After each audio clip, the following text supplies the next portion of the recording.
Aguuuyyyyy mga palangga, welcome back sa atong channel na pwedeng ikaw jud kayo ang bida.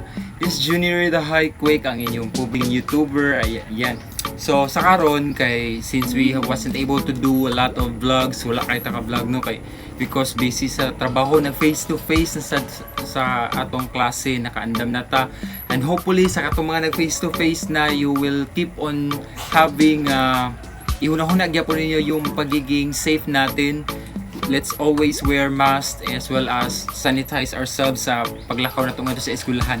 Sa karon say amo ang andamon ang mugi kuan nga mag DIY lang ta karon sa aquarium since mo manilingaw sa amo ang bugoy nga si Aizen. So amo siyang tagaan og gamayng life diri.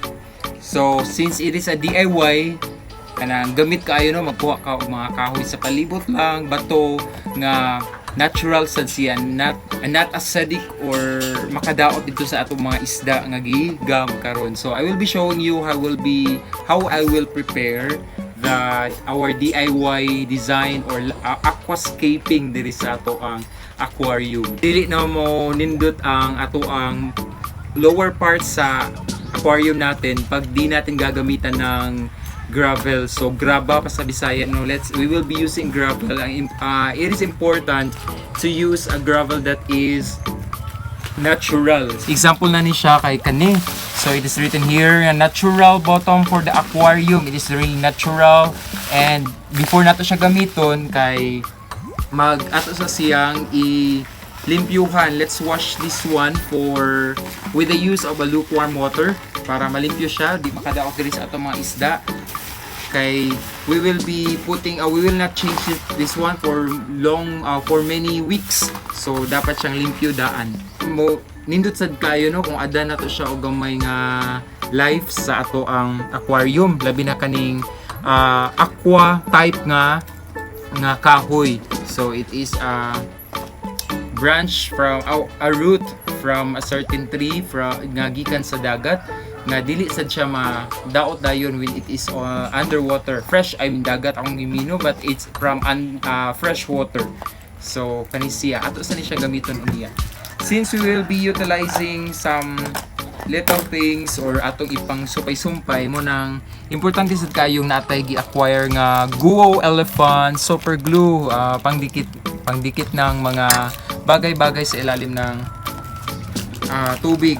So ito yung gagamitin natin, the elephant super glue.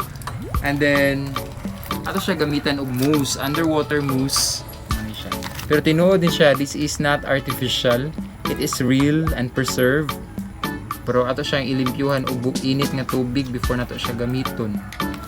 Ato na siya gamiton unya. Then since para dili kayo ta messy ang ilawom, dili kay hugaw, pwede ta mo gamitan nato og artificial nga mga plants, diri naka-purchase ta. Pero importante kayo nga dapat ang plants nga artificial plants nga atong gamiton will not be toxic para sa mga isda, para dili makadaot nila. So nasa importante kayo nga maka-add sad og life and happiness sa sud sa atong mga isda no. So nagkuanta, we prepared here dragon stone siya. It's a dragon stone na natural ra kaay siya para sa ilawom sa water. Kuha na nga to gravel. So ato ning gamiton, we will be using this one, ang aqua gravel. The aqua gravel nga natural ra kayo. Nindot sa guys no, it's so shiny. Naghamis. Dapat nato siyang limpyuhan. With the use, magamit aning atong rice cooker. Kaya lang wala na ni siya gigamit sa kuan.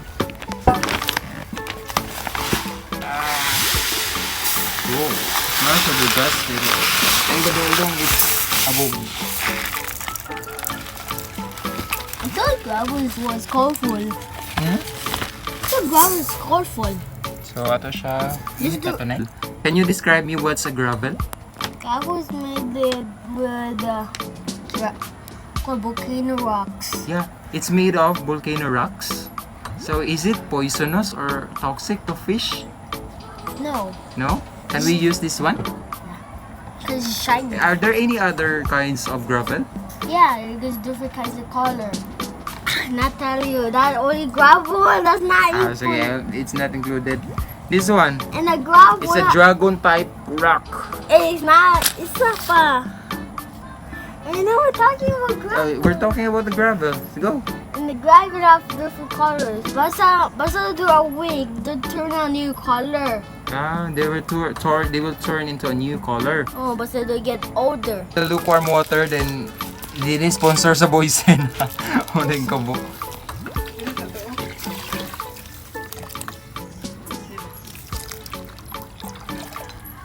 Dirita.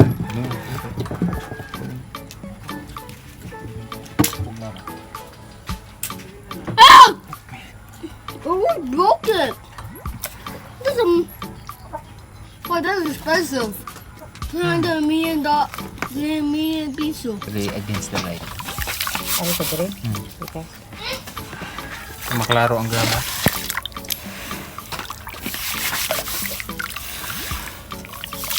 Na, okay ba na? Okay na, captured moment na. So, may balag ko na. Start na natin. Why you put in hot water?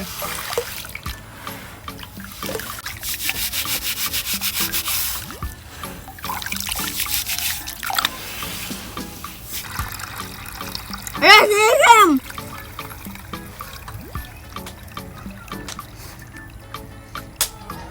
Fire.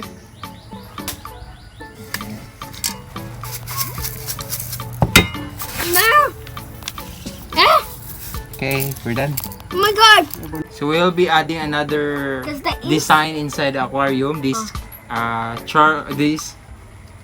dragon rock, and it's made of coal. Because Yeah.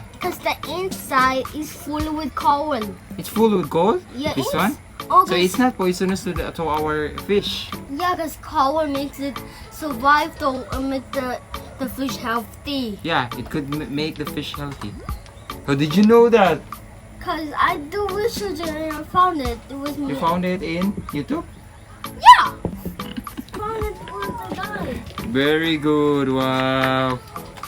So we'll be adding this dragon rock together with the gravel. Limpyo na sila together with this Christmas mousse. So already clean na sa atong Christmas mousse. So ang atong buhaton na lang karon is to prepare the aquarium at siyang ibalhin sa mga isda. Like a week. But better That's good.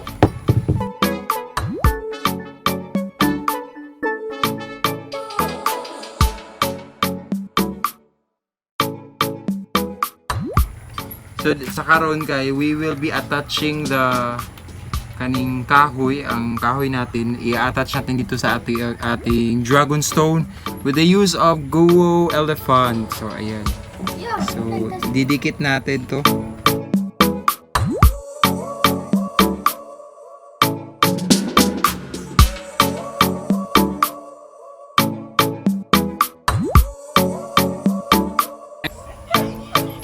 Siyabutan dito, but before that iuna na to ang kaning gravel, mga graba.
And we are back for our day 2 here. Kay wala ta nahuman, hindi natin natapos kahapon yung video natin kasi nabutan tayo ng gabi, nabutan tayo gabi mga palangga.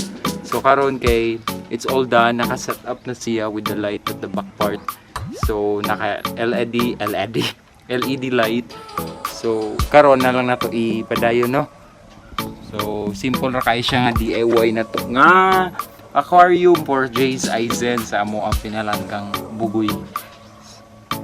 So if you wanted to prepare an aquarium, DIY lang siya. Importante kayo no nga para safety sad, healthy sa ato ang mga fish sa sulod kay mo use ta og natural nga gravel, sand gravel as well as ang kuan ato ang ibutang rock which is dragon rock made of charcoal as well as ang katukong ato mga kahoy-kahoy sa sulod. Daghang salamat sa pagtanaw mga palangga. Bisag simple ra kay ni, so importante sad kay bubutang jud ka og great memories, one episode at a time. Daghang salamat ug kita-kita tabuhon.